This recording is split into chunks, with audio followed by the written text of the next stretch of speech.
In this video, we're going to talk about the memory MCP server for Claude on desktop. I've been loving it, and on my last MCP video, I got a few comments asking me about it, so I'm excited to show you how to set it up and use it effectively. And I'm just getting over a cold, so my voice is a little bit messed up. That's why I haven't posted, so bear with me. So for context, ChatGPT has had its own memory feature for a while. And for those that don't know, it makes observations about us based on our queries, and it saves it to our account, which is great. So you don't have to always tell it everything about you, but it comes with limitations. Namely, not being able to customize how and what it remembers. More importantly, we're limited with the amount it can remember. If I'm not mistaken, it allows for about 200 memories.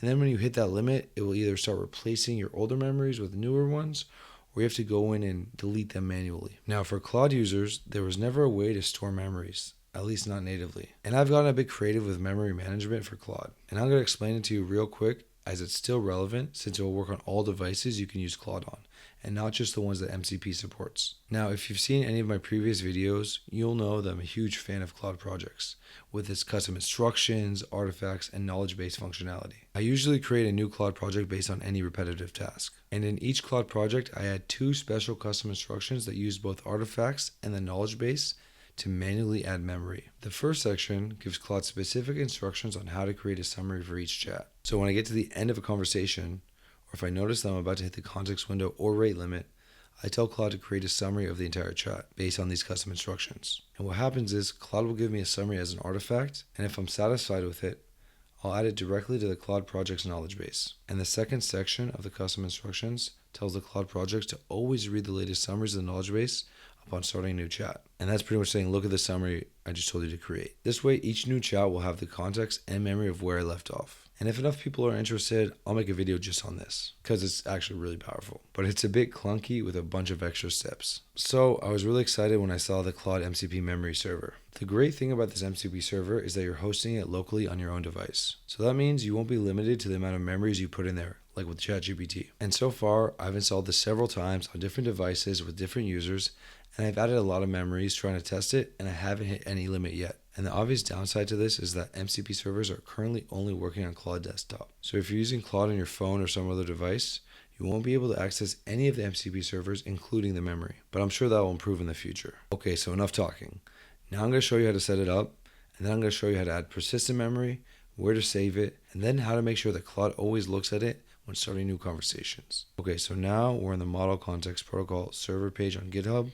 We've been here before. Here are all the reference servers. Here's the official third-party integrations. It's ever growing. Here are the community servers. And we've installed a few of these in my previous videos. If you haven't set up any of the other servers yet, I recommend going back and watching my previous MCP server videos. I created a playlist of my MCP videos in which I start with an intro video to MCP that shows you how to set up MCP on your computer, and we install the file system. And I'll add a link to this somewhere on the screen. Okay, so now let's just go back to the reference servers, and we're going to click on the memory MCP server. And I recommend you go through this GitHub page on your own. It gives a good explanation of how this whole thing works, and it's still being improved all the time. It's a really early version. So I'm just going to jump into setting it up. So we're not going to use Docker, we're going to use npx, because that's what we've been using until now. And what we're going to do is we're going to copy from the third line down till the third from last line. And just to remind you why, because assuming you've already installed a few MCP servers, these lines should already be in your Claude Desktop config file. So we're just going to copy this. By the way, one thing they don't include in this code snippet is how to enable persistent memory and where to save it. And while I expected this to work out of the box without explicit instructions, I found it to be much more reliable by adding a few extra lines of code. And I'll show you how to do that as well. Oh, and one thing I started doing after tinkering with all these MCP servers is I started saving my Claude Desktop config file to Git, because I make a lot of changes, so I could just easily revert back to the last working version. And if you don't know about Git, that's something worth looking into. It's basically just a versioning system. Maybe I'll do another video on it. Let me know if you want to see more about that. Okay, so now we're going to go into VS Code, and here you see our Claude Desktop config.json file. And I've already set mine up, so your config file probably looks a bit different than mine, depending on what you've installed already. Okay, so just add a comma after the bracket of the last server you added. And so the GitHub essentially gave us these 5 lines. What it doesn't give you is a persistent memory and the path, which essentially tells Claude to always remember and where to look for those memories. So this is what I added in, and I'll add this in the description below. So now save your file and restart Claude. So I'm opening up now Claude, and now you should see more tools than you had before. I have 35.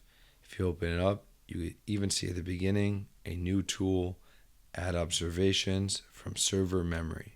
So it worked, it's here. And you can see another one, create entities, create relations, delete entities. It's really cool. So you added the MCP memory server, but does it work out of the box? Because a lot of the time you have to tell Claude explicitly to use these MCP servers.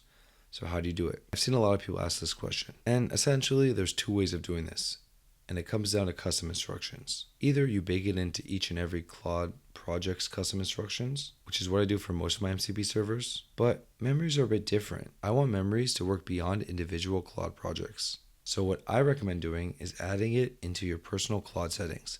And I'm going to show you how to do that. So you go into settings, you go into configure, and I add it into this section. Now, one thing I should show you is if you go back to the GitHub page, they actually give you a pretty good prompt. And this is what I have in mind right now. And they actually recommend you to add it as the system prompt in the custom instructions of a Claude project. But I think you should put it into your personal settings because then it will start every time. Anyways, this is a good prompt you could start with, and you can modify it however you want. So just copy and paste it into here, press update profile, and then you can start a new chat. So I'm just going to show you how it looks. And by the way, what should happen now is that every time you start a new conversation with Claude on your desktop where you have this installed, the first thing it should do is look at the knowledge graph, look at the memory. So let's see what happens. So I'm just going to say something like, I like pineapples. So as you see here, the first thing it says is remembering. So it says, can I read the memory? You allow it. And then it's saying, I see you like pineapples. Let me add this to my memory.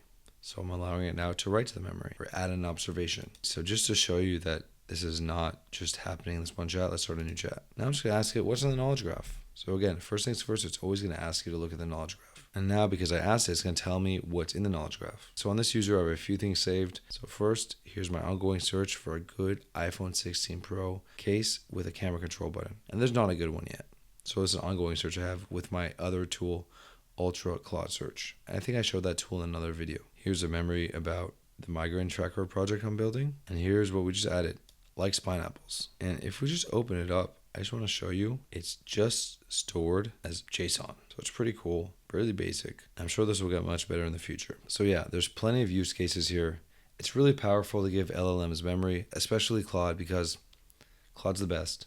What? And adding MCP servers really improves Claude in so many ways, from sequential thinking to the file system to Brave Search to Puppeteer and memory. It's like giving Claude superpowers. They don't even have to release a new model. I mean, please release a new model, but Claude 3.5 Sonnet is still my favorite go-to model. And now that it has the ability to search the internet and have memory and use sequential thinking, I mean, it's just freaking awesome. The bottom line is the Knowledge Graph server is really powerful. Hopefully they'll add MCP servers to other devices soon.